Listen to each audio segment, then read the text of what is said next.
Good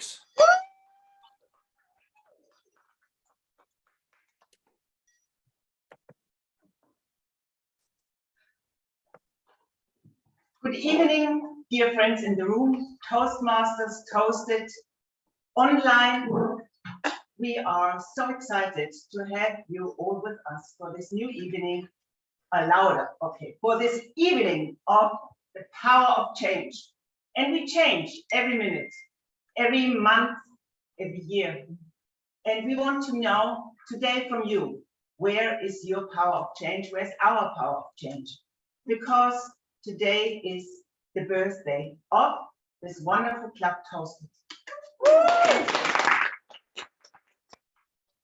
And when you follow us, then you have felt and grown with the power of change at ToastED. And for every birth and every birthday, there has to be a parent.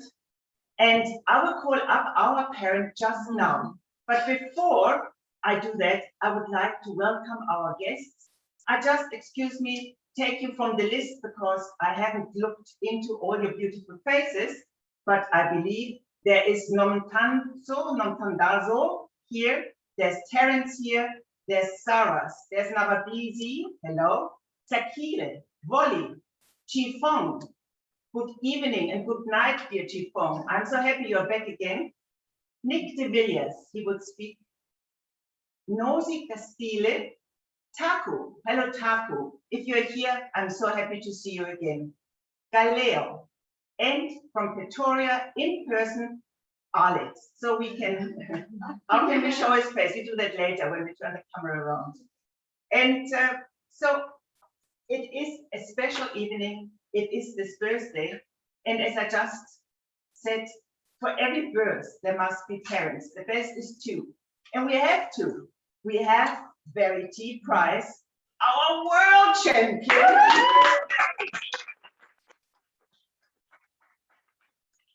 And we have this wonderful Nick who's up there in this foreign country called Johannesburg. But Nick, you are the other parent. The two of you have birthed this wonderful club.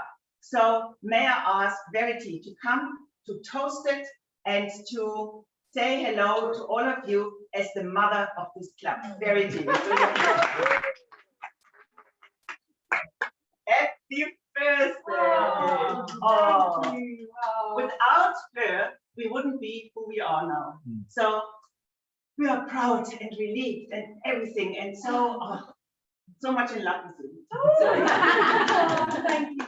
So now I step a little bit aside and just let you take this baby out of its crib again.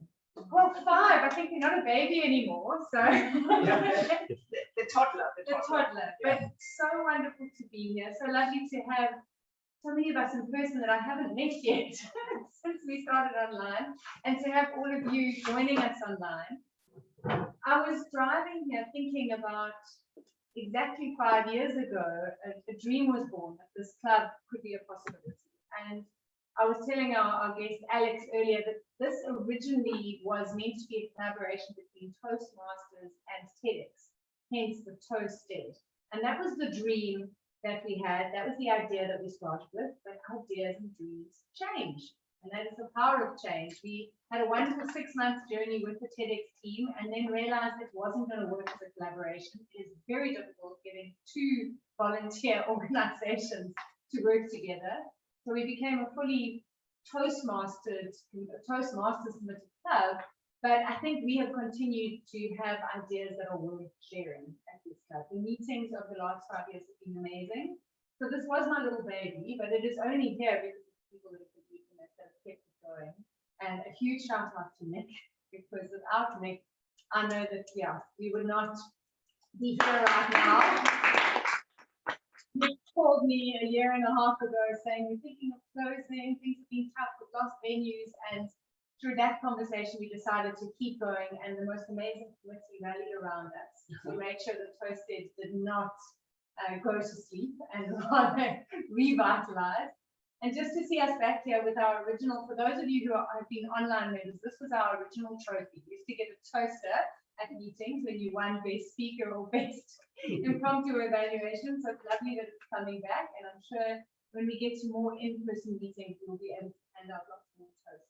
But just from my side, I love this club, and I'm so grateful for the space that we create for us to speak and learn and laugh together. And I know tonight's going to be no different. So a toast to ToastED and South Africa and all her speakers. And your champion.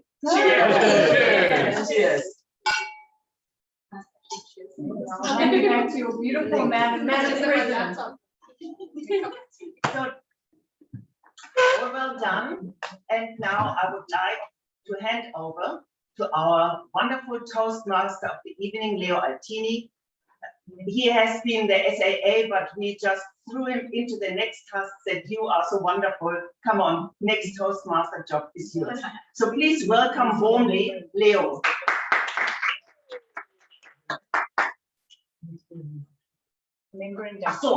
Okay. Thank you. We have a member induction, and the agenda is right in front, but Granny needs some glasses. So, we have a member induction, and that will be done by Nick, and he will induct Libby. We are so happy to welcome you in our rounds. Good evening, everyone. It is my privilege to induct Libby Edmonds. A little bit about Libby. She is a wife, happily married for 36 years, a mother and a grandmother. She's a proud business owner of Equilibrium, which we'll hear about a bit later. She loves walking, gardening, and reading, and her passion in life is to support individuals through her and organizations through the skills of EQ. EQ, for those that don't know, it's emotional quotient, I think. So IQ, EQ. And her goals is to finish her children's book. For her grandchildren, she has 3. And her fear in life is the climate crisis, which I think we're all a bit conscious of. Libby, if you could please unmute yourself and just to read as the, can you see the screen? Can you thumbs up? Yes, I can. Good. So as a member of Toastmasters International and ToastED Toastmasters, do you promise, you can read now as they come up, To attend club meetings regularly, to prepare all my projects to the best of my ability, basing them on the Toastmasters education program, to prepare for and fulfill meeting assignments, to provide fellow members with helpful constructive evaluations, to help the club maintain a positive, friendly environment necessary for all members to learn and grow, to willingly serve my club as an officer when called upon to do so, to treat my fellow club members and our guests with respect and courtesy, to bring guests to the club meeting so that they can see the benefits Toastmasters membership offers, to adhere to the guidelines and rules of all Toastmasters education and recognition programs, and to act within the it went. To act within the Toastmasters core values of integrity, respect, service, and excellence during the conduct of all Toastmasters activities. wonderful. Sounds worse than a marriage.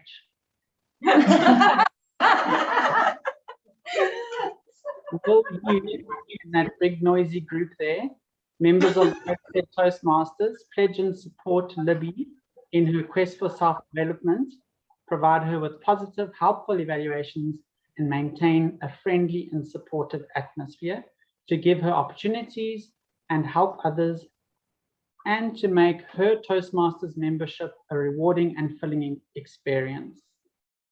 If so, please unmute yourself and say, I will. I will. We will. We will. we have a big round of applause. Thank you.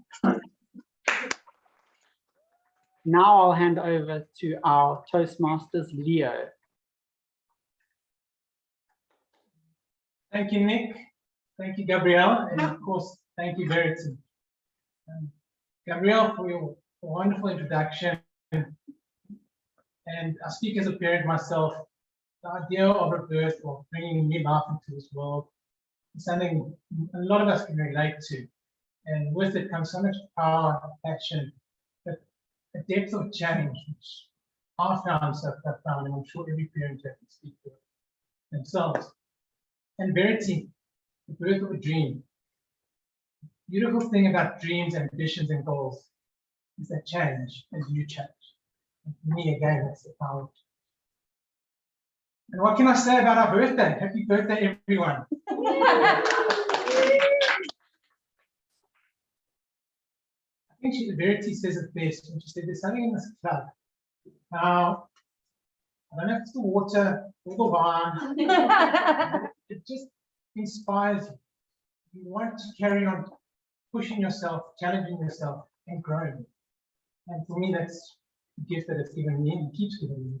And thank you everyone for all your passion, and also, yes, a very big thank you from the heart. Happy birthday, everyone. So tonight I thought I'd share two stories, one short, one long. In Steve Jobs' book, or in Steve Jobs' biography, there's a story about when he was working at Pixar. Two engineers were discussing something in the course area. The topic was who they thought the most powerful person on Earth. And one said, Bill Clinton. Why? It's the President of the United States. Great match. And the other turned and said, Nelson Mandela. He emerged after 27 years from prison and conquered the world. Steve Jobs had heard enough and turned to leave. As he left, he declared, Walt Disney. Walt Disney, they replied. Curiously, they asked him why. To which he replied, Walt Disney is, and still is, the greatest storyteller the world has ever seen and heard. And that, for me, encapsulates the power of change, because change comes from the stories we tell ourselves, the narratives we invent, the narratives we make up. And the powerful thing about those narratives is they shape and mold us, and they shape and mold the people around us. And for me, that's the power of it. I think it's amazing, don't you? Yeah. So my other story tonight is entitled Mi Scusi Signora. And it's set in 2008, and I'm still much younger than I am now. What less weight on me, if you can believe that. Living in Prague, living a life. As a newly qualified chartered accountant, single, no responsibility yet. And my flatmate Nick and I decided, well, we're going to go to Milan for the weekend. We left late on Friday night and arrived, and after mastering the underground, settled into our hostel. The next morning, woke up early and we picked those fashion boutiques. One by one, we shopped till we dropped. But that evening, I had organized to see a lady friend of mine called Doris. Doris, she was my first true love. The one I fell head over heels in love with. We met 12 months ago whilst I was skiing, and love at first sight. And by some miracle, I kept in contact with her, and now I was going to meet her finally. True to form, Nick and I were ready 8 o'clock in Plattsburgh. It's the main square in Milan. Paul's traveled a lot, I'm sure we can tell you all about Milan. And true to form, Doris being Italian, she arrived late. A whole hour late. Floated into the piazza. She was a vision. After some nervous hellos, we decided, or we agreed on where we were going to go for supper. And off we went. But that's where I'll leave you for tonight. I'll pick up the story later. Always with the program. Oh, that's mean.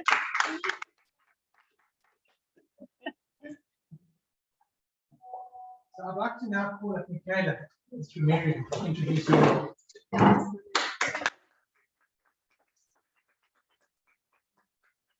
Clapping going.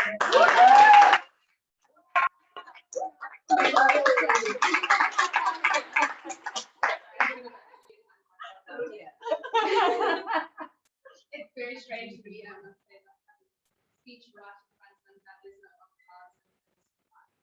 So, Madam Toastmaster and fellow Toastmasters and guests. Mr. Toastmaster. It's like I'm not even As grammarian, it is my responsibility to pay close attention to all speakers, listening carefully to language.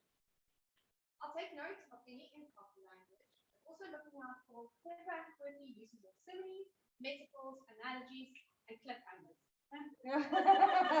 Today, I have to choose the word of the day, and I was struggling to choose until I had to acclimatize. So today, the word is acclimatize, which means to accustom, to become accustomed to a new climate or environment.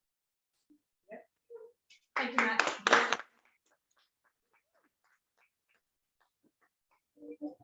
Climatizing. All about adapting to change, I suppose. Now I'd like to call on Emily. Emily is our timekeeper. She'll be explaining her role to us. Thank you, Emily.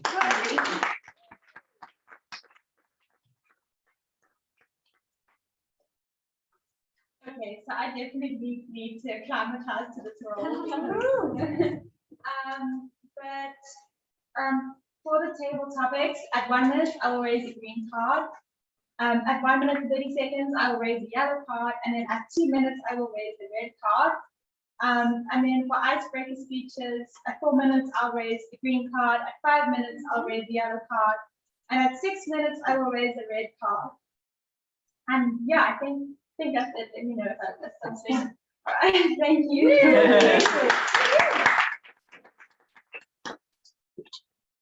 Thank you, Emily. One person we will be missing tonight is the UMR counter.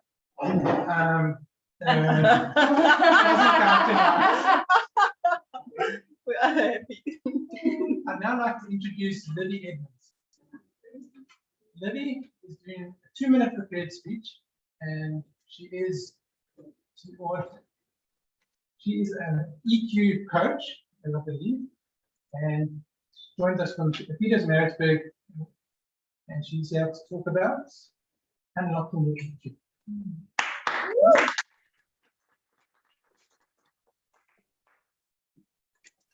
Good evening, everybody. It's wonderful to be here. And Verity is my inspiration.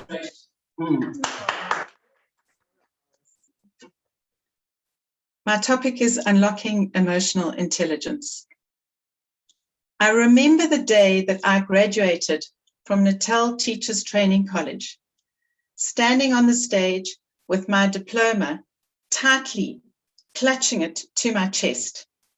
And on my back, I had an invisible teacher's backpack. And in the backpack were the words of my favorite lecturer. She told us, to be a great educator, you needed 3 things. Oh, girls, she used to say, you need to love children unconditionally. And secondly, you need to know your subject really, really well. And thirdly, you need a bag of tricks. Confident and enthusiastic, I had all these skills in my backpack. And so I started my first year of teaching. Very soon I realized that there were lots of skills that I didn't have in my backpack. And when I looked around at my colleagues, I saw that many of them didn't have those skills either. With this burning desire to perform optimally in all areas of my life, I started my lifelong learning. Devouring books and enrolling in courses, I was just constantly looking for what I called my missing link. I found it. I found it in this book, It's written by Daniel Goldman, and it says emotional intelligence might matter more than IQ. I soon discovered that emotional intelligence was that missing link. It was that thing that I had been looking for. And I also discovered that it was learnable and measurable. And I just wondered why I had never, ever been taught these skills when I went to school, let alone at Teachers Training College.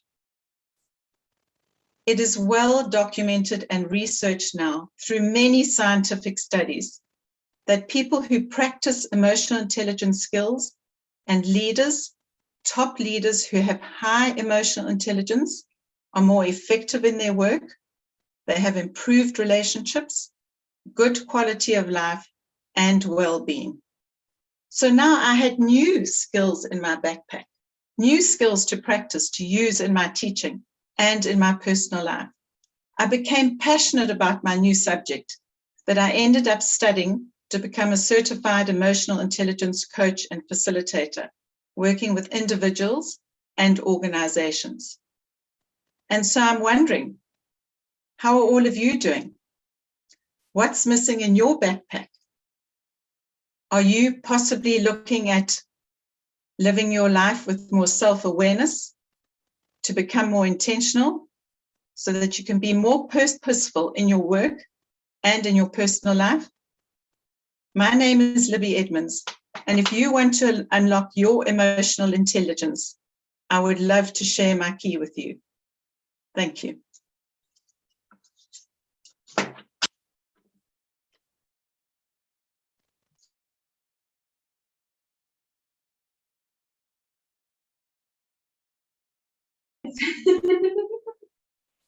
Okay, start again.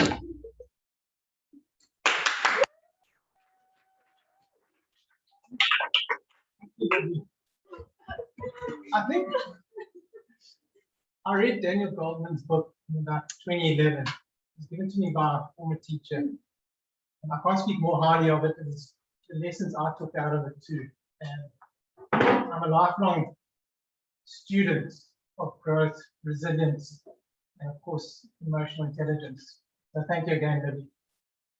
Now I'd like to call up Vanya. Vanya is our first evaluator today. And even though Vanya probably is small in stature, we all know that dynamite comes in small. Yes.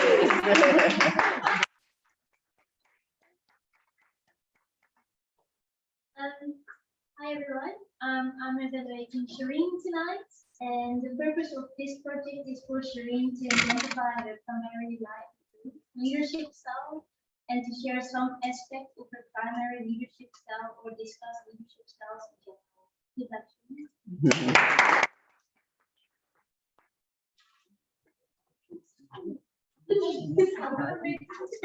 Thank you, Vanya. Shireen, the floor is all yours.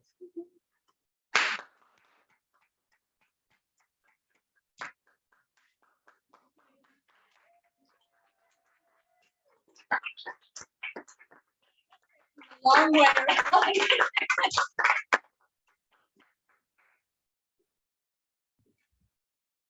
I feel like Vanya when she won the speech walking up here right now with all that round of applause. Severity, my apologies. I have to acclimatize to this face-to-face Toastmaster that we have this evening. It's the first time that I'm going to be doing my speech. Good evening, Mr. Toastmaster and fellow Toastmasters. This evening, my speech is about changing your narrative. I'm going to tell you a few stories. You can hear me clearly, Gabrielle? Yes. Everything's okay on the screen? Yes, I just have to. It's fine. Okay, excellent. I'm going to tell you a few stories. And some of these stories you may recognize, and some of them you may not. You're too fat. You're too skinny. You're too ugly. You must be too pretty to get to that job. Some of these stories we hear all the time. What is the narrative that we've been raised with? What is the narrative that our parents have been raised with? And how do we raise our children? Some of the stories will go, you should go to school, you finish school, and when you're finished with school and matriculate with really good results, You need to go and get graduated and go to university. And when you finish at university, you go out and you get a job. And you get a good job. For our parents, what did that good job look like? Teacher, policeman, doctor, nurse, one of those professions. It deemed you as excellent. It deemed you as qualified. What happens as a woman? What is your narrative, or what were you raised to believe? You study and you find a husband, and then you get married and you have children, and you buy a house and then you have children, and then your role is to be a good mother and a good wife. What is the reality?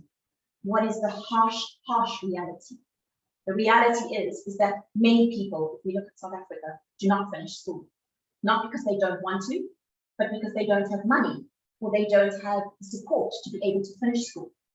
The reality is those who matriculate cannot go to university because they don't have the marks to make it into university. The even harsher reality is those that graduate with a qualification can't find jobs because there are no jobs in South Africa for these qualified people.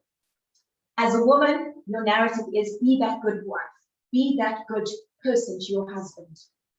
What is the reality nowadays? Let's talk about children.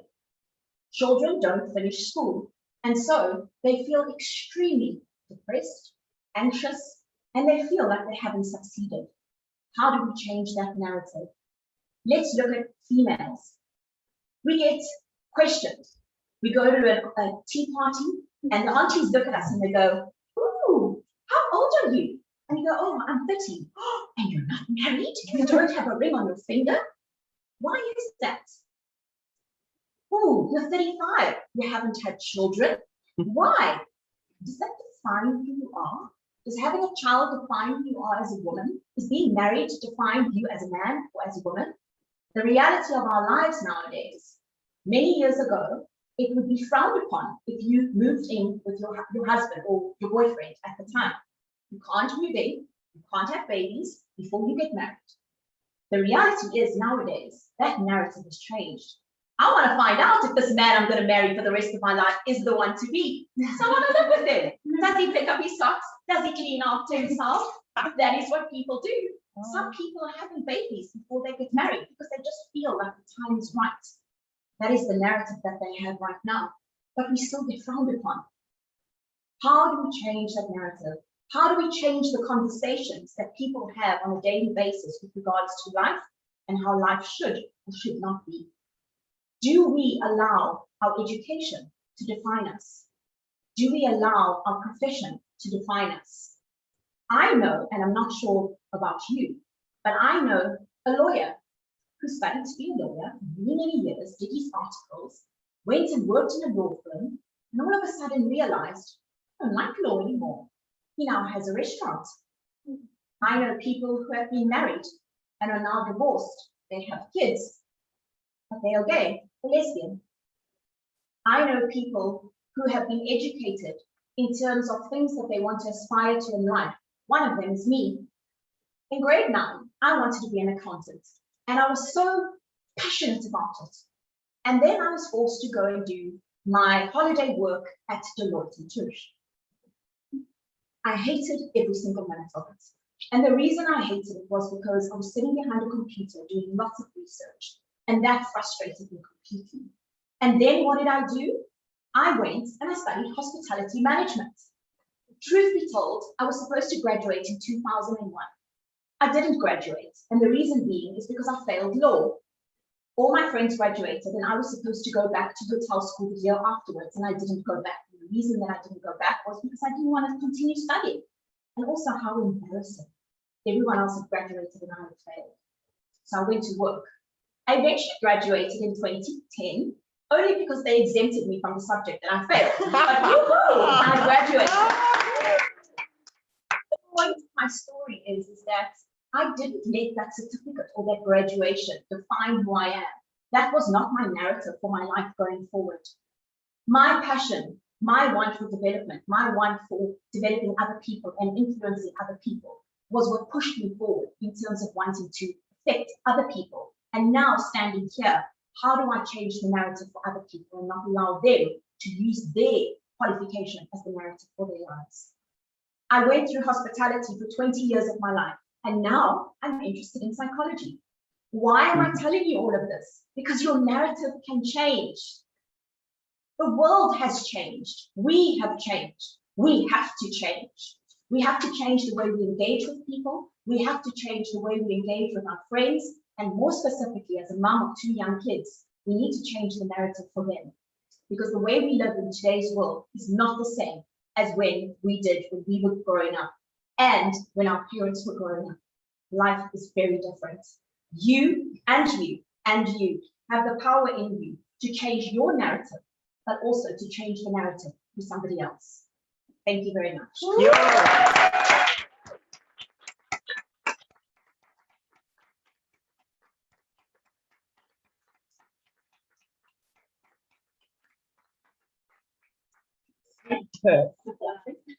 Wow.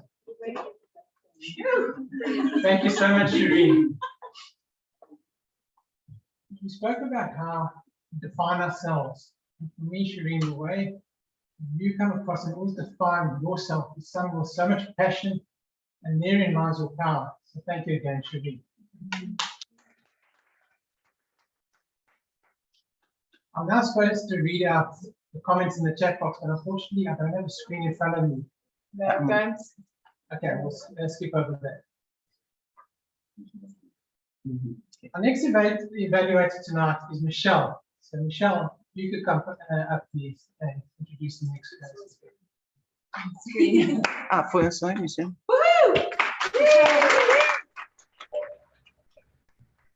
Good evening, Mr. Toastmaster, fellow Toastmasters, and guests. Today, I will be evaluating Paul's speech. The purpose of this project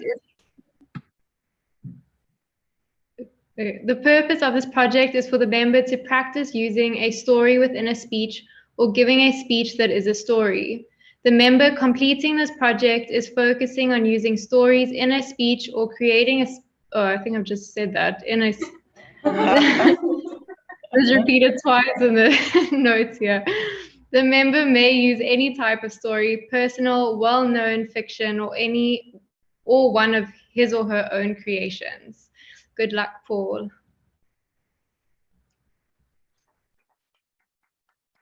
Thank you, Michelle. Paul, you can step up. Thank you very much. Okay. Fellow Toastmasters, I'm just waiting for Nick to put up a slide. Nick?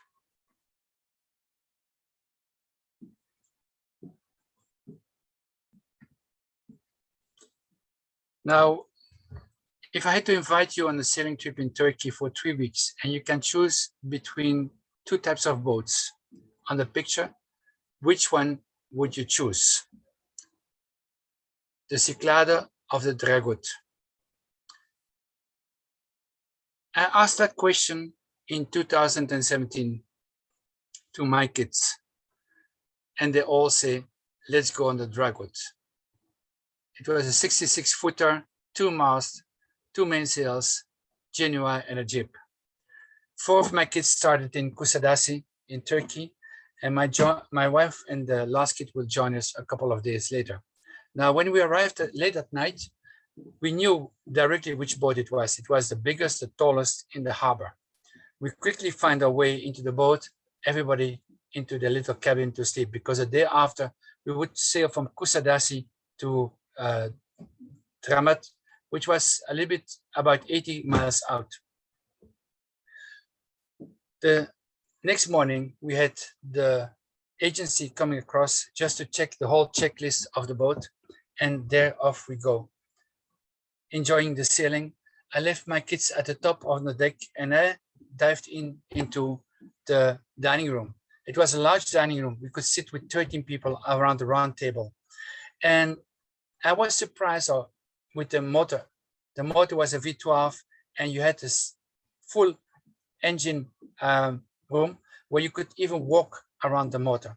It was a massive motor. Now, after 3 or 4 hours, I asked my kids, I went up to the deck and asked my kids, can we please tack? And to tack, because the boat was heavy on the rudder, I asked them to put on the engine.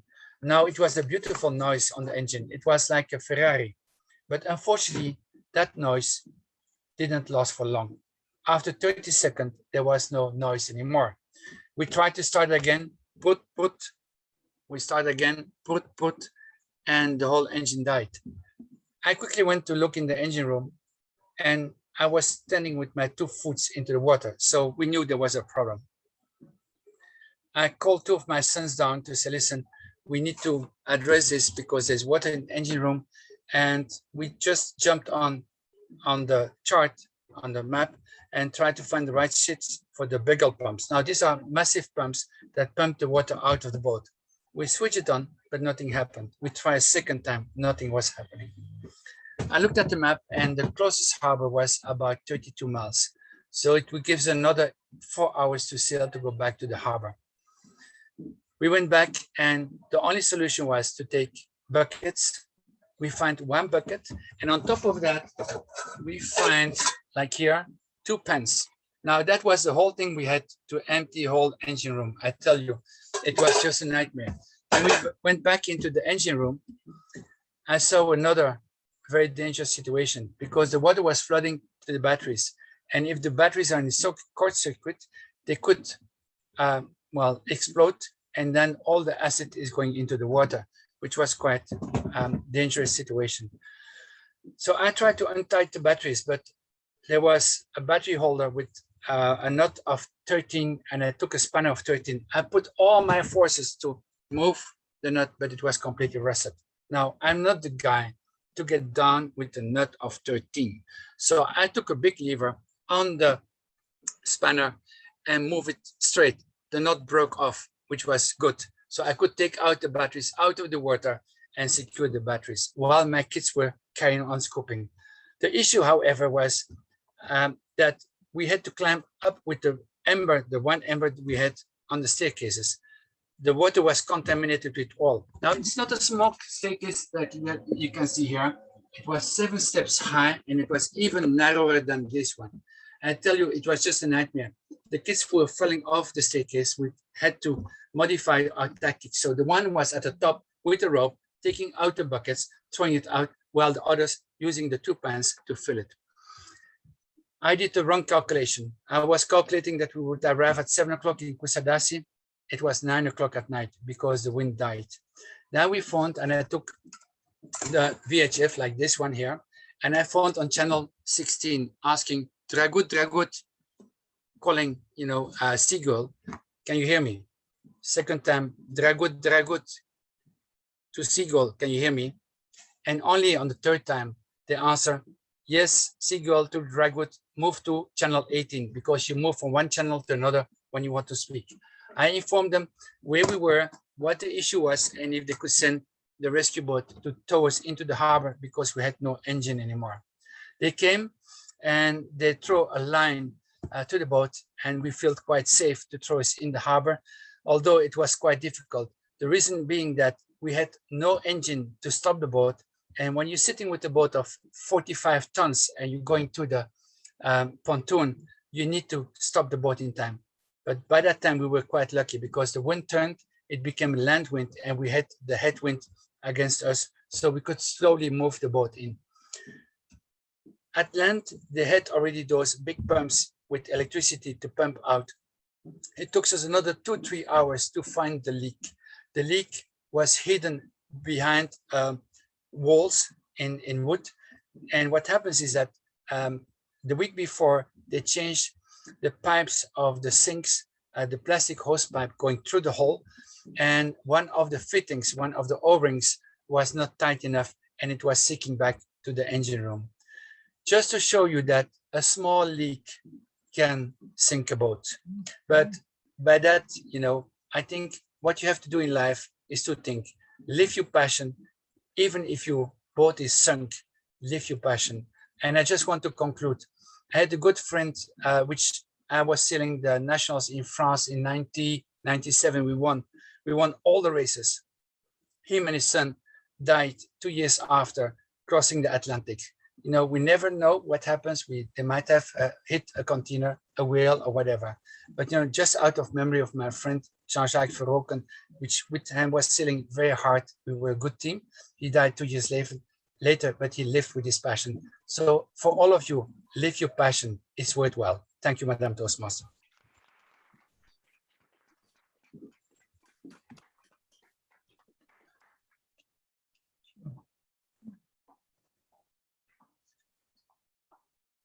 Thank you very much, Paul. Paul, another way you speak so passionately, but also the way you show such growth in everything you do. And you take that and you mold it and you make it part of you. And I think I speak for all of us when you say live your passion, because everyone here tonight, in some small way, by speaking and taking part in this evening, is living their passion. So thank you again, Paul. Pleasure calling our DJ to the stand, Nick Jackson. You can come introduce the next speaker.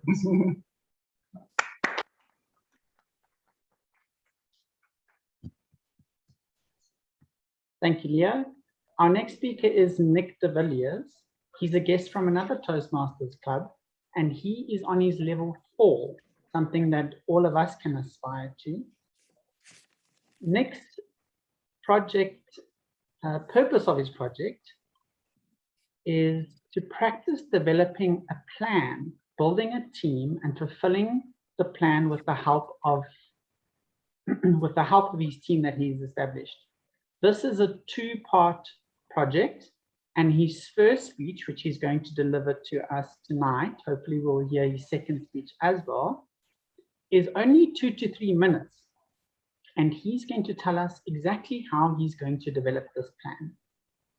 So over to Nick de Villiers with the speech title, Nothing is Impossible to Solve for the Person Who Doesn't Have to. A.H. Weiler, journalist for the New York Times, said, "Nothing is impossible for the man who doesn't have to do it himself." Mr. Toastmaster, fellow Toastmasters and guests, the recent unrest in KwaZulu-Natal prompted me to question what would happen if a violent mob decided they must have the reams of paper and the massive multifunction printer in our office. I did think of crowdfunding some would-be looters to pay the office a visit just to get rid of that paper shredding hunk of junk, but I digress. How secure is our office? The question would likely take me more than one phone call to answer. Productivity guru David Allen says anything that requires more than one step to accomplish is a project. I now have the happy task of managing a project. To acclimatize to my new role, I dusted off the file I kept from the UCT project management course I did years ago and reminded myself of what a project manager does. First, they identify the scope of the project. They prepare and follow a schedule. They delegate tasks to team members. They establish a budget. They manage resources and they communicate the progress. As I start on step 1, I remember my lecturer warning about something called project scope creep, which is where the scope of your project just gets broader and broader and broader. Luckily, this is simple for me. I don't have that problem, as the security review is for my branch office only. I'll then divide the security review into 3 parts.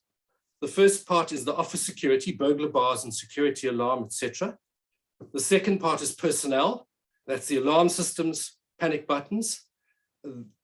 The third part is the security of paper and physical stuff in the office. The schedule's fairly tight. I've got a week to deliver a report to the management team. My next step is delegation. Most of the work is delegated to me, myself, and I. My assistant will have some input, and the IT department may need to give me some help. Nick will have to research what good security for an office requires and what risks we currently face. Nick will then have to do a gap analysis to establish what is missing in our security that we need to fix. My assistant, Kathy, will have to give me feedback on the insurance cover for the office and equipment. And she'll also have to contact our alarm company to test our system, ensure our electricity is topped up, and that our uninterrupted power supply is serviced. We need to liaise with our Rondebosch office about securing important client documents. We're a financial advisory firm, so we have reams of paper. We're in the process of digitizing most of our client information and storing all essential documents off-site. Our IT system luckily moved our office server early on in COVID, so everything else is stored in the cloud. All we've got to do is digitize some of the remaining paper files. Kathy and Nick will be responsible for this. There isn't a great deal of financial planning required to budget for this project. We won't need any fancy software to do it. We may need to hire an assistant to help with scanning the paper, and I think 5,000 Rand should cover that. I now have to manage the process and ensure we keep to the schedule and give feedback by Wednesday this week, so I can deliver the report on Friday to our management committee. And it looks like the 20,000 Rand I spent on that project management course is finally going to be worth it after all. Thank you.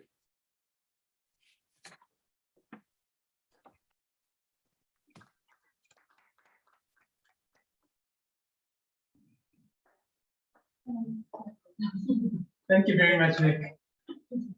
When you mentioned project creep, another synonym is mission creep. And it's something I think anyone who's worked in a corporate will know all about. I've been in a corporate myself too. So well done again, Nick.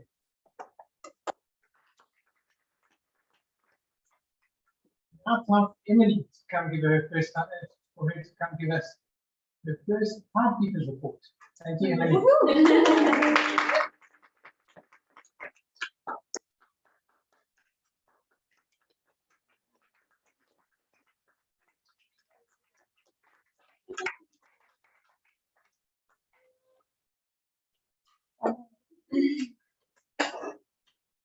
Hi, everyone. Sorry, Libby, I think you had a total of 3 minutes and 49 seconds. And well done. I think you did well, but maybe a little bit over time. And then Shireen, you just snuck in there with 6 minutes and 40 seconds. Well done. Very current. And then Paul, you also just snuck in there with 6 minutes and 53 seconds. Oh. And then Nick, you went overtime, and your total time was 3 minutes and 54 seconds. So you're probably about 54 seconds over your time limit. And yeah, that's about it.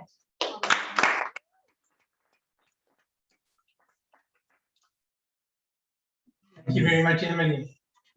We're running nicely ahead of schedule, so we'll have our 10-minute interval. Thank you. Thank you. So please welcome you back, and we go back to our most interesting evening. Thank you, and hand over to.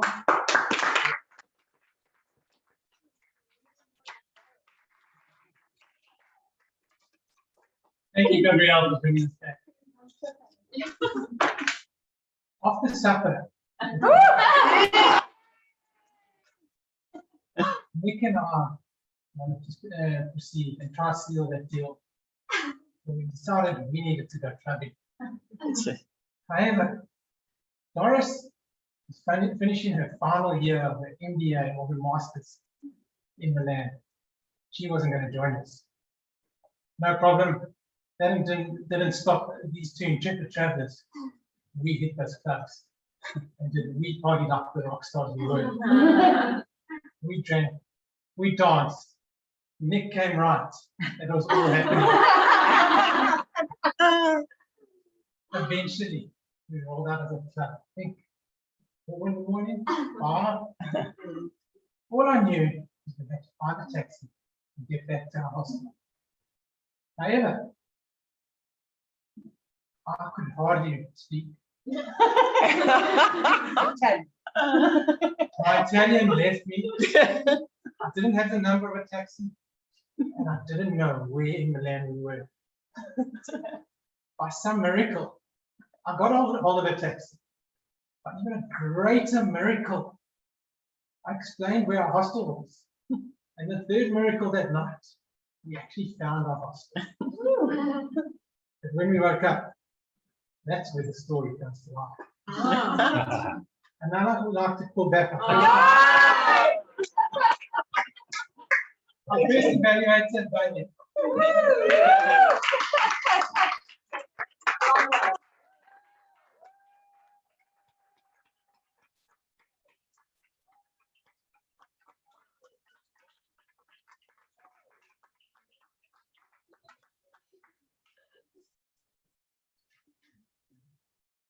Well, I'm always lucky because the people I'm evaluating are always there. So there's look someone in the eye.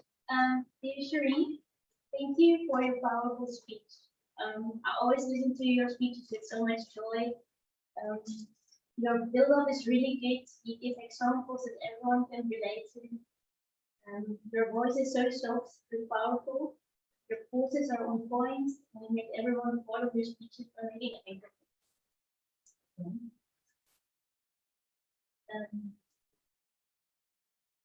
You told us to the hard reality of the narrative, but also made us laugh. I think to start with general examples and fluently go to your own story is such a nice way. Big respect to you for not letting you define by your certificates, but that your passion and developing other people is that what pushes you. I think you brought us a message that everyone struggles with, and really important to bring more attention to.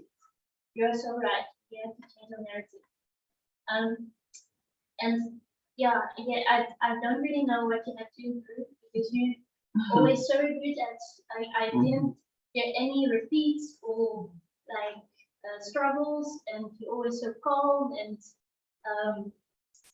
you make eye contact with everyone, and you make us really comfortable, and you give us such a clear message. And yeah, I think you did great, and yeah, I think you must ask anyone else for improvements, but I couldn't find anything.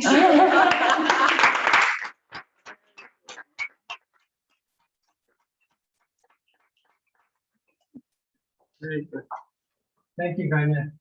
Always loved hearing Vanya's evaluations because she always speaks from the heart. And I don't think you can get a more powerful evaluation than that. Our next evaluator, Michaela.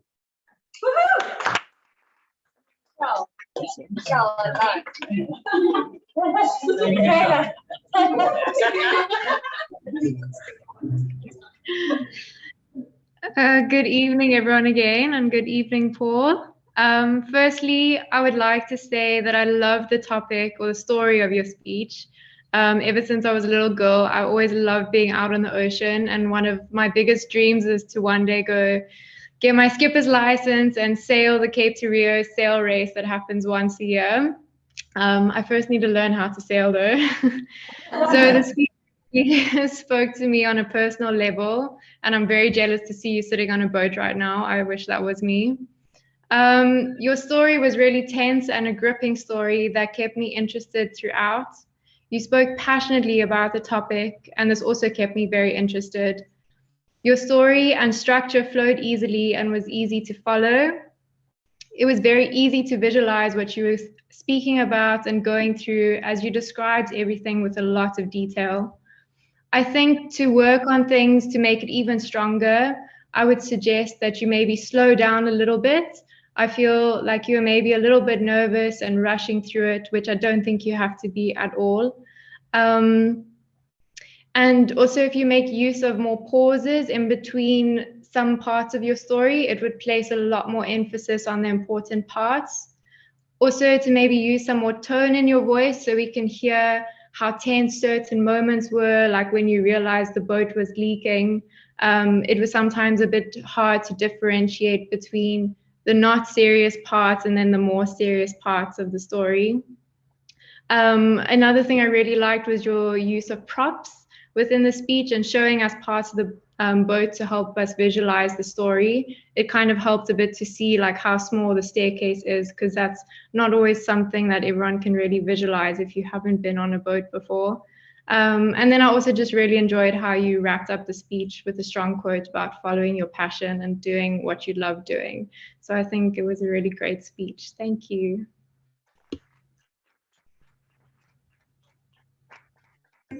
Thanks a lot. Thank you, Michelle. How amazing that you share similar passion to Paul. So thank you again. I'll now call on our DJ, Nicholas Jackson, to evaluate Nectar Villiers.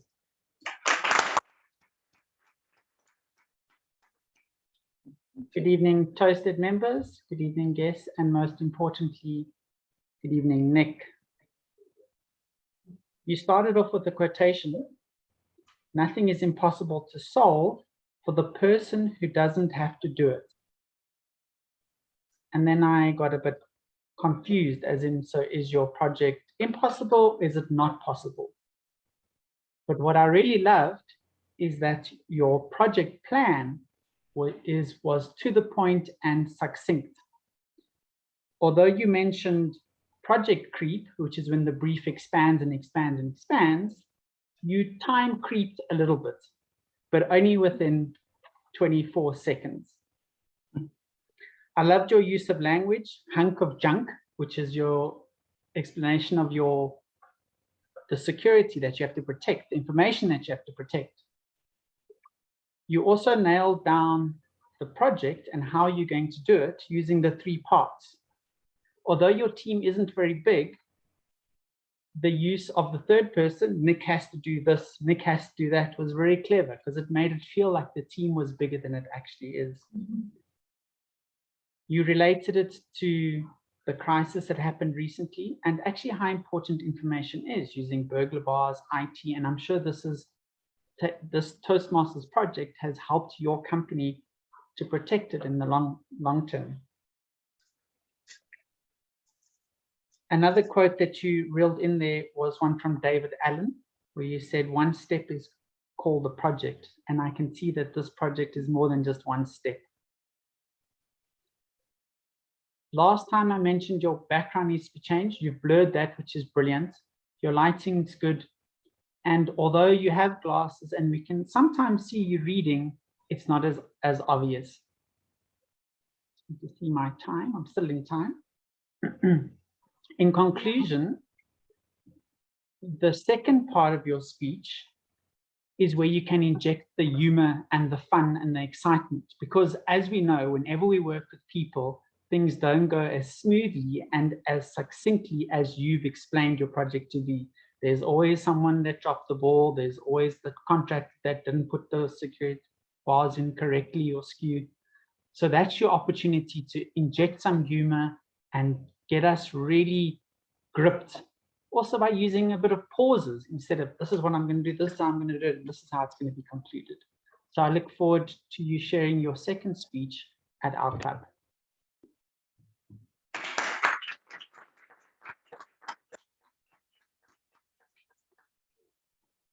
Thank you very much, Nick. You always make the impossible possible. In everything you do for our club, and also in the evaluation that you've just given. So thank you again, Nick. I'll keep this report.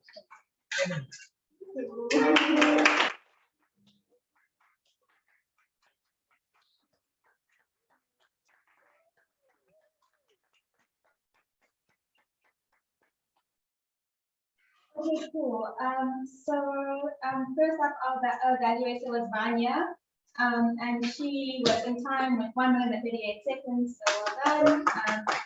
And then next up we have Michelle, and she also did well and kept within like her allocated time, and she did 2 minutes and 5 seconds. And then we have Nick, who also kept in this time with 2 minutes and 34 seconds.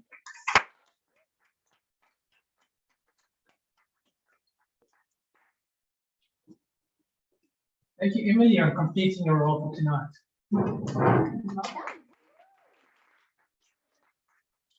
Tonight is a club first for ToastED. We have the privilege of our tabletop master being world champion. Give you a very surprised.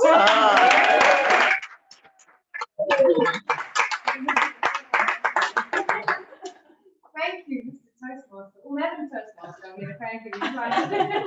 We're moving it around today. I'm not used to being called world champion. I don't know if I ever, but I'll take it. And I was just thinking in terms of ToastED as a club. This club is only 5 years old, but as a 5-year-old club, we've had 3 members speak at TEDx. We've had 3 members win at division level, prepared speaking, evaluations, and impromptu. to go on and represent us at district level. And we've had 2 members win at district level. Robin Young won evaluations in 2018. Gallia, who's online today with us, represented us at district in 2018. And this year I got to win. I can't even speak English anymore. I got to one. Prepared. And I'm never going to do a prepared speech again.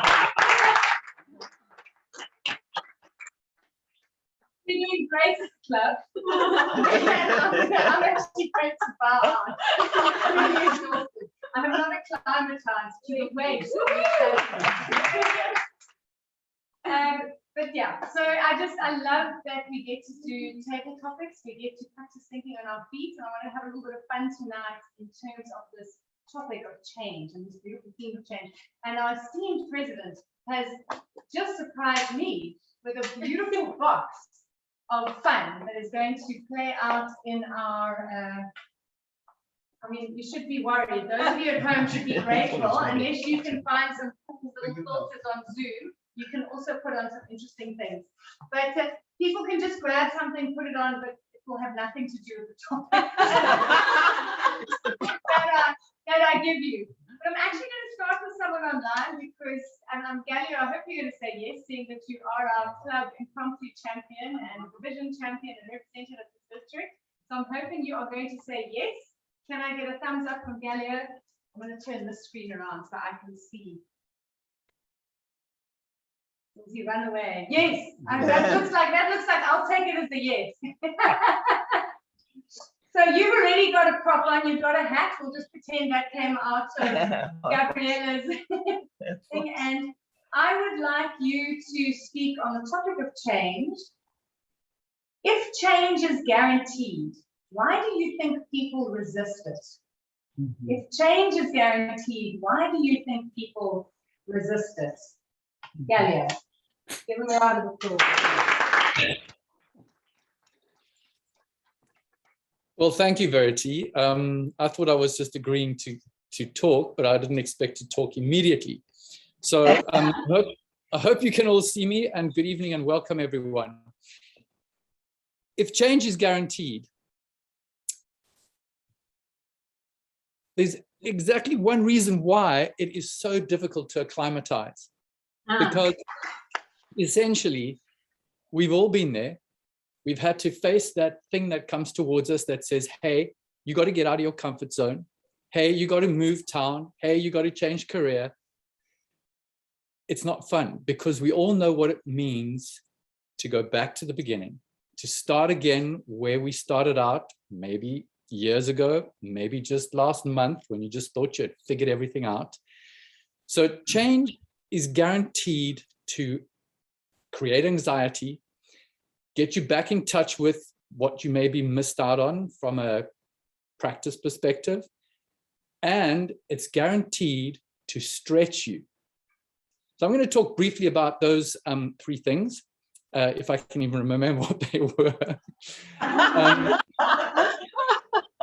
It is thrilling to be back here because I recognize that me being here and doing an impromptu talk like tonight highlights for me how much I've changed since I left ToastED some years ago, and where I was competing as an impromptu speaker, where I devised an entire program of how to craft and develop in a few seconds a really good impromptu speech. And I'm standing here tonight recognizing that things have changed. I've lost my edge. I don't know what my protocol is anymore, and I'm winging it big time. There's something beautiful in that, because the invitation that change gives us is to remember that even if things are changing, even if I am changing, the principles of practice and the principles of those things that stay consistent, like the universal constants, like gravity, like the speed of light, like being a human being, these are constants, they don't change. But in order for us to guarantee that we're not going to make it difficult when we have to change, is to stick with things, stick with our program, stick with our practice, and stick with our ToastED Club. Thank you.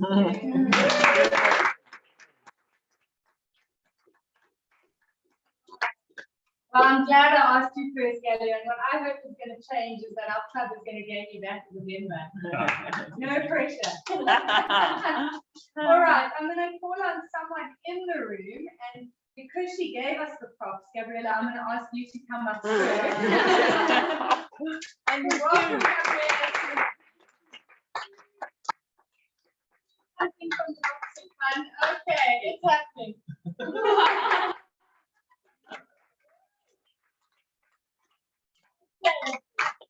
Oh, Gabriella. Has an experience or person ever moved you to completely change? Has an experience or a person ever moved you to completely change?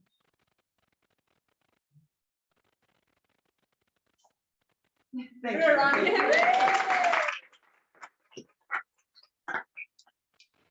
I went many years ago to a conference. It was called Non-Duality and something else. I'm blank now as well. And science non-duality, etc. Because I always thought I had to explain my husband scientifically what all these little things are. So in this whole experience, we could take part in an activity whereby we were, after the idea of Masero Emoto, speaking to water, we were all singing to a swimming pool, to the water. But then beyond that, we had to climb into it. Now the swimming pool's water had, I think, changed in vibration. And I was a little bit resistant already because the people were processing in the swimming pool. Oh, okay, I thought this is not for me. But finally, the last one got in. And then I was sitting there a little bit, and then somebody came, took my bum.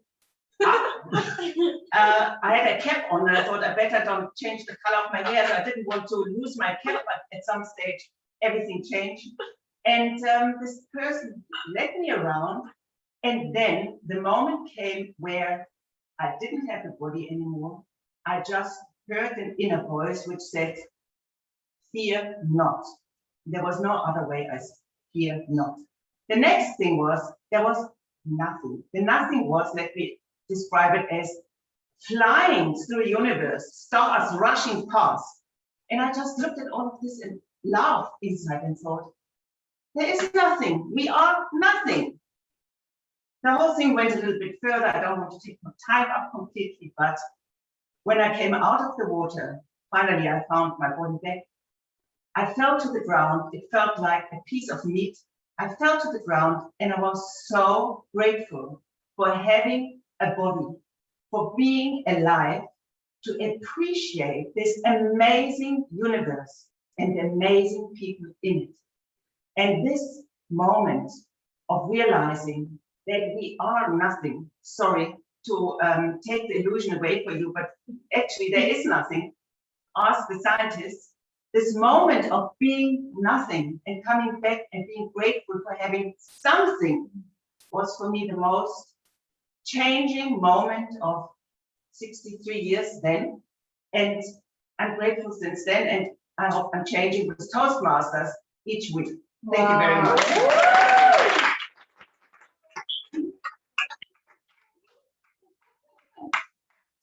Everyone's very nervous about getting that way. That's why I took it.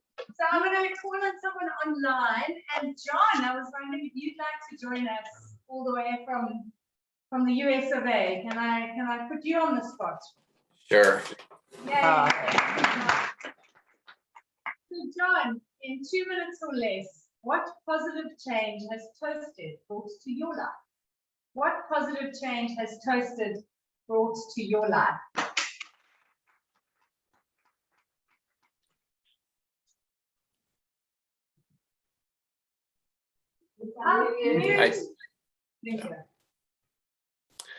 What positive change has ToastED brought to my life?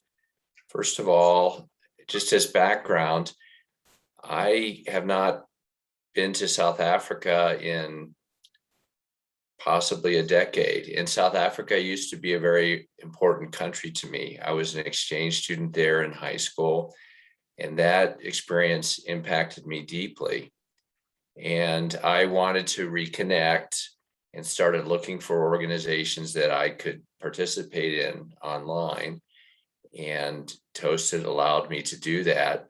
And it's given me some connection to your country again. And I've enjoyed that very much.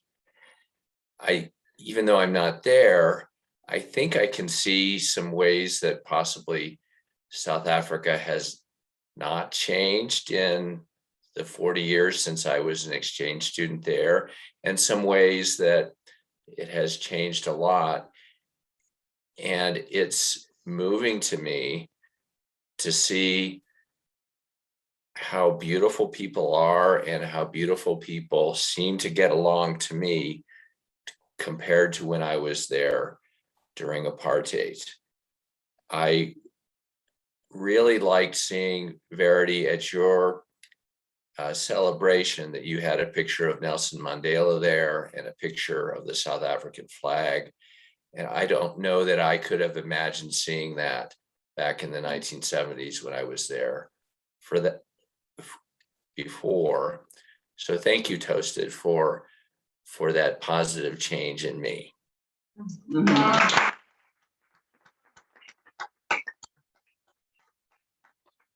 So beautiful to see yourself through someone else's eyes. So thank you, John, for bringing that perspective. Beautiful. I'm going to invite our visitor that's in the room with us tonight, Alex, who is joining us from Pretoria, but happened to be in Camps Bay. So, well, there we go. He's finding something sparky and spunky. There we go. So, welcome to the stage, Alex. You're at home already. Alex, what small change do you think would make you a better communicator? What small change do you think would make you a better communicator? Wow. Thank you so much for the opportunity, Libby. Thank you for inviting me. I have not yet acclimatized. I've just flown in from Victoria this afternoon. But some of the things that was said earlier, Leo's talk, he mentioned both Bill Clinton and Nelson Mandela in the same story with Steve Jobs' book we spoke of. A very good friend of mine, in fact, my roommate in the Air Force, has flown both of them in his helicopter at the same time. Yes, and if you want to watch that, it's on my YouTube channel, go to it. But, it is there, really. And it's just on a podcast if you rather listen to it in audio only. But we do have a photo of Frank standing with Bill Clinton and Nelson Mandela at the same time. And that was shortly before he was jumping on Bill Clinton's bed in the holiday house where Nelson Mandela was writing his book, The Long Walk to Freedom. And Bill Clinton had come over to visit, and there was obviously lots of talks at the time. And the small thing that I can do to improve my communication is just that. My good friend Fran is the person I go to with the new story before I have a gig. And I say, Fran, I've got this new topic I want to explore. Have you got 30 minutes of your time to share with me? And as a good wingman, he always says yes. And that's when we rehearse and bash it out. And I say, please, critical feedback. And you'll say, maybe you could tie this in a bit better here. And we do the feedback and rehearse it once again, much like this with the camera, and play it together and we talk through it. So the one thing I could do is perhaps replicate my little opportunity with Fran and have more friends around in my life to create an increase in my communication skills. And I thank you for the time. We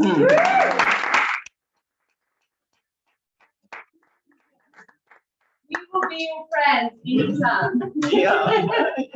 And then online, is there anyone online that's wanting to join? Have I got time? Otherwise, I'd like to invite John Hamilton because he has been a long-time friend of ToastED since we began, visiting us tirelessly and supporting us. So having you in the room here, John, is amazing.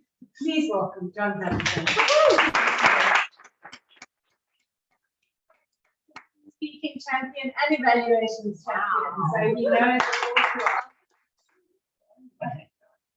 You've got 3 minutes. Oh, Success. can you read my handwriting? How has being part of Toastmasters changed you? Whoa. Oh. You can open that. Yeah. Oh, you need a hat. Yeah, my hat. Yes. Yeah. That's good. That's Oktoberfest. Yeah, How's Toastmasters changed you? Goodness me, in so many ways. I've been presenting for 30 plus years before I joined Toastmasters. And I always feel that every now and then, if you're a presenter, you've got to sharpen the sword. You've got to find out where you can do that bit better, how you can make necessary change, not change for change's sake. I'm so glad you chose the word climate. Because my namesake across the water, John, knows that the American version of climate is acclimate, isn't it? And I much prefer the word climate. So I acclimatized within Toastmasters to doing things differently and eventually doing them better.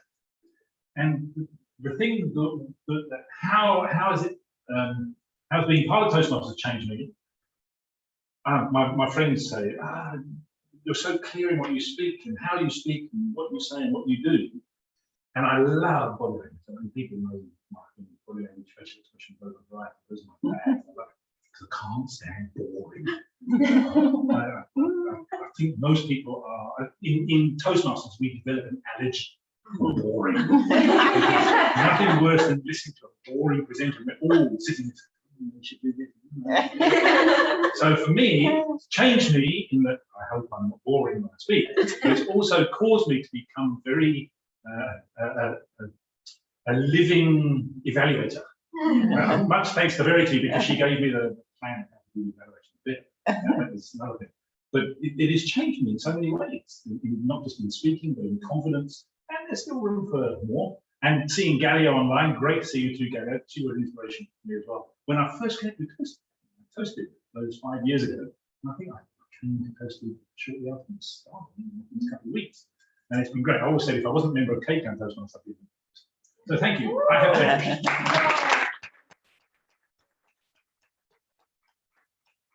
Nothing boring about someone doing an impromptu speech with a beer mug hat on their head. Thank you all for stepping up, for speaking out, and it is now my pleasure to hand us back into the capable hands of Leo.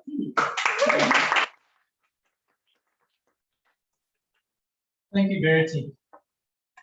Before I call Emily up for the final time, I'd just like to compliment and congratulate Verity again. Having only once been in a competition myself and seeing how Verity's gone all the way to the pinnacle, and she mentioned how challenging it was and what a run it was, but also to speak through that mill. An amazing thing that's emerged in Verity as our world champion. She is shining and she is better than when she went in. So congratulations again, Verity.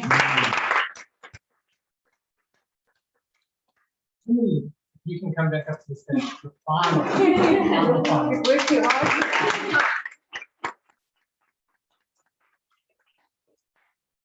I thought my job was done. Anyway,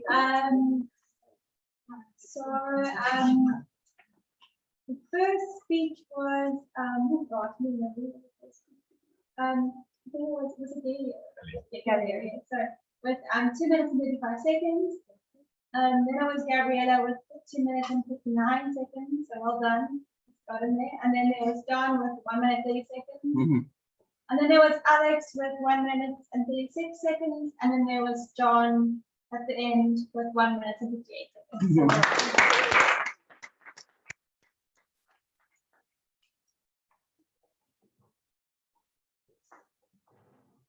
Thank you, Emily. Michaela, the time has come.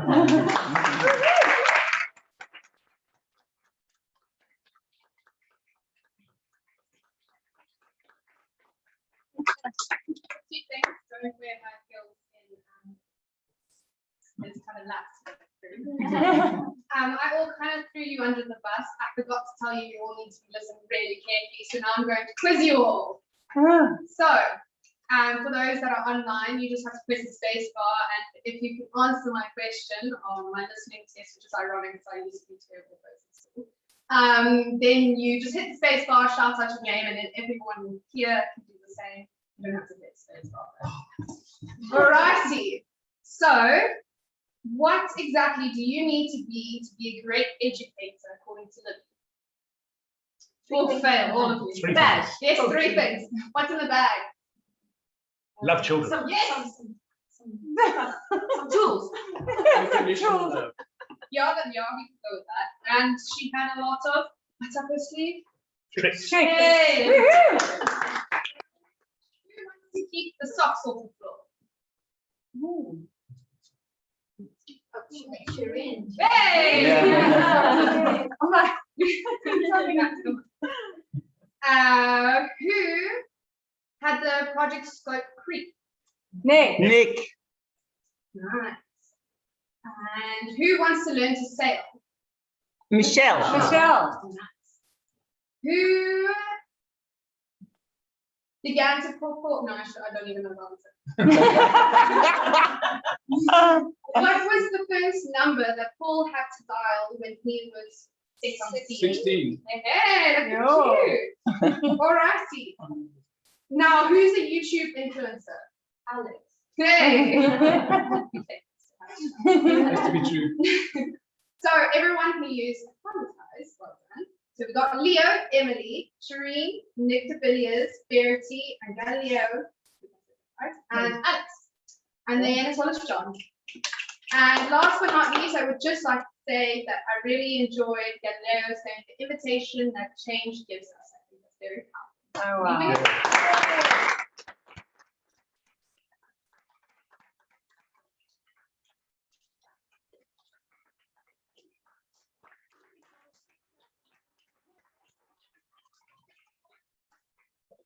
Thank you, Michaela. The concluding part of my story. Nick and I rolled out of bed that morning. Of course, hangover of all hangovers. For some reason, I thought I have to go see dogs for one final. Crawled onto that underground, made it back to her apartment.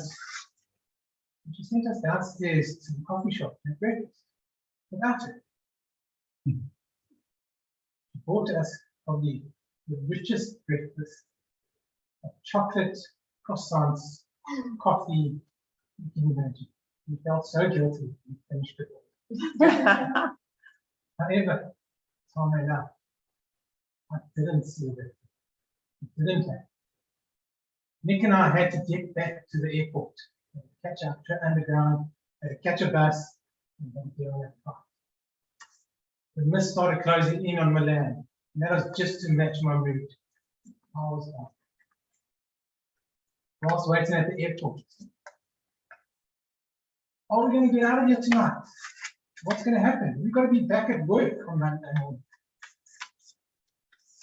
Stood up and I went to the check-in counter. The lady there. And I asked her,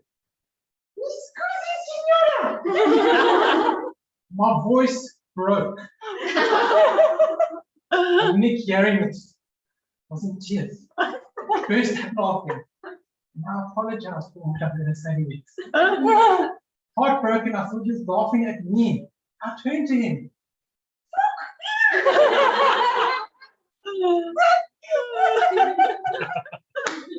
The lady at the chicken counter did not know what to say or do. He's mocking me. What is he speaking? Devastating. I went to sit in that corner.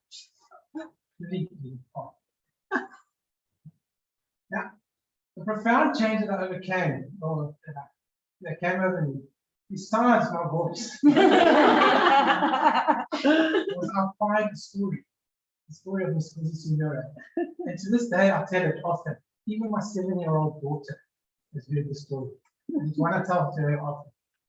That having grown from that, and taken that experience and made it part of myself and grown from it. So for me, that is the power of change.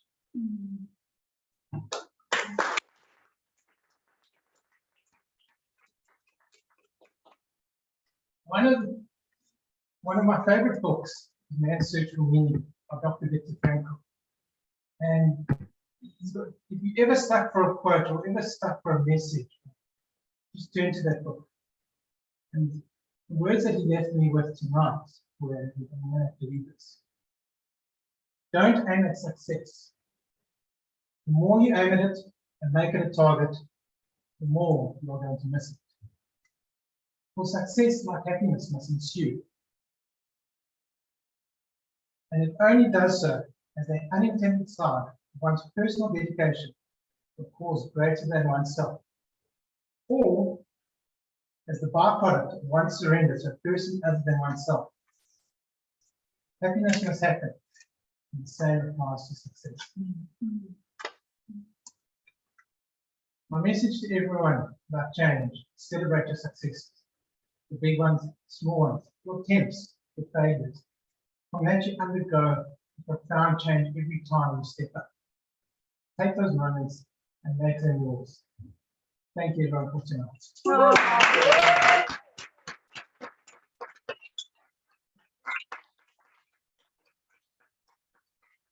Before I go step down, I'd just like to mention a special person who's sitting with us for the last time flow.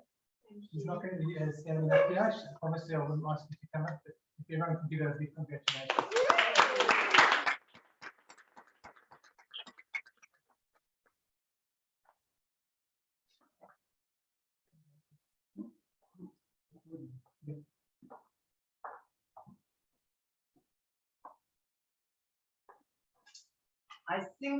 I feel we all can agree this was a profound evening.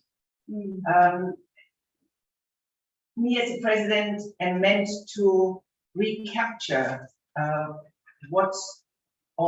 deeply you have impacted on this evening. I will not recapture because I cannot come back to what everybody has brought in to this evening. And Leo, you have done a new way of Toastmaster guidance. We really need to applaud you because your story, the never-ending story,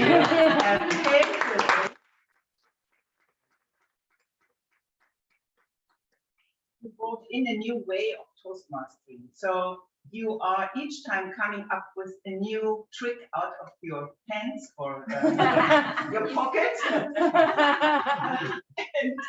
And I really would like to comment, and it was admirable what you bring us each time you open your mouth. And then I would like as well to thank all our role players. Wonderful evaluations, wonderful timekeeping, listening skills, evaluations, and really an enormous round of applause as well to our speakers for what they have given us in content and in inspiration. So thank you to all speakers.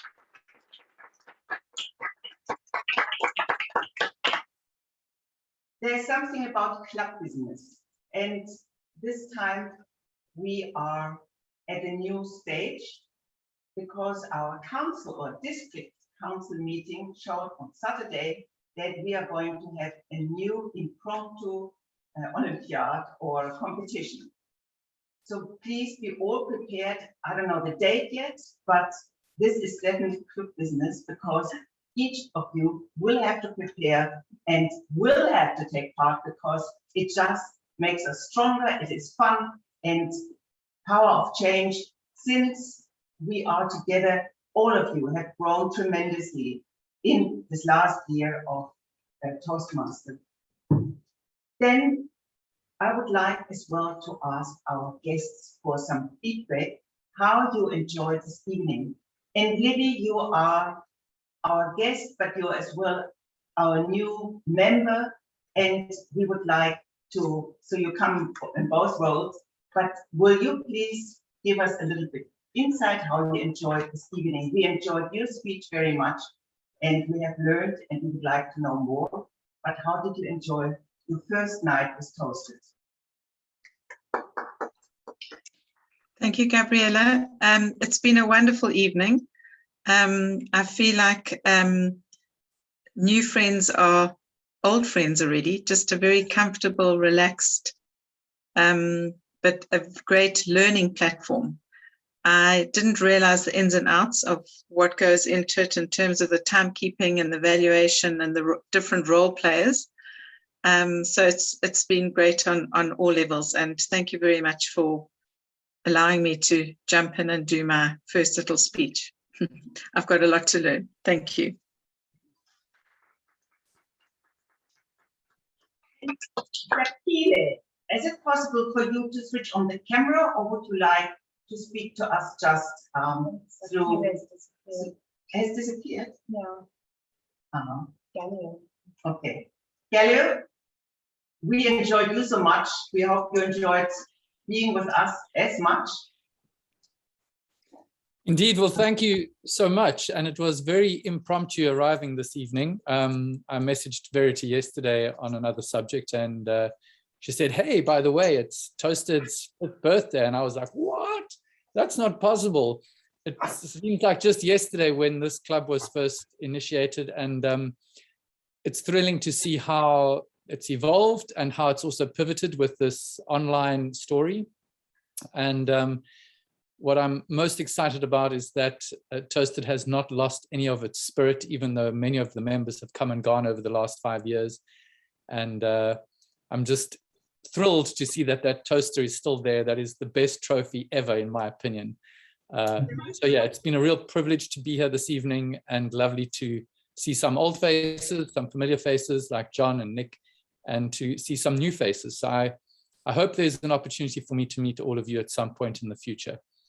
That would be wonderful. Thank you. And you're heartily invited to come in presence to us. And Nick de Villiers, just a few words. Thank you for your talk. And would you just say a few words whether you enjoyed the evening with us? Yes. Thank you so much, Gabrielle.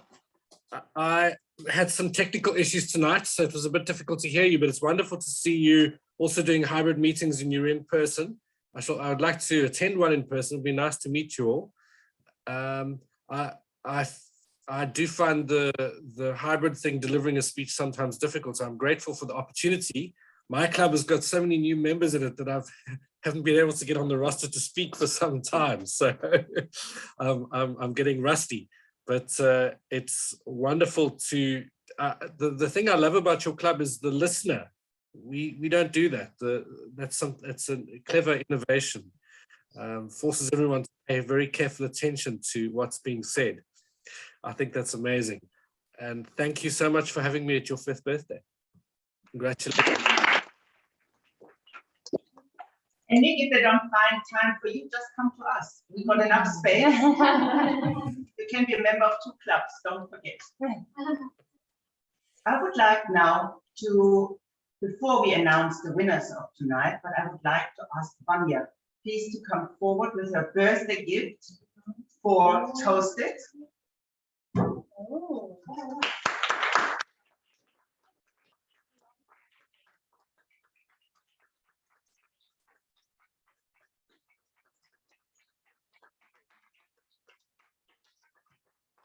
Beginning of the year of our new Toastmaster year, everybody had to write a word down, a word of change they want to experience in this year, a goal they set themselves.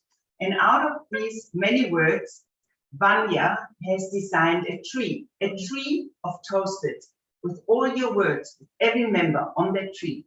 And so today for the birthday, Vanya is giving to ToastED this gift. Very special design, Vanya. This is actually original, Aww. but I had to enlarge it. This was not so big. Oh, wow.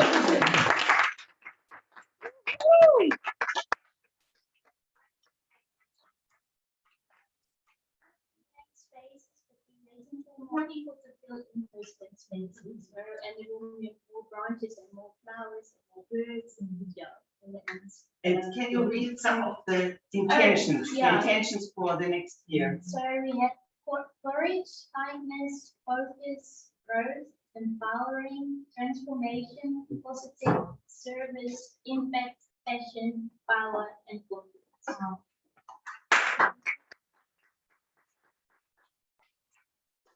now we come to announcing the winners of tonight. It's always a very exciting moment. And can we have a drum roll, please? Best speaker.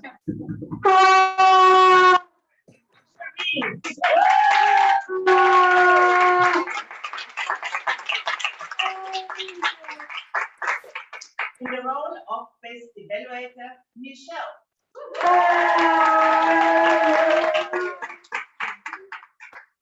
At last but not least, the beloved Dario is the best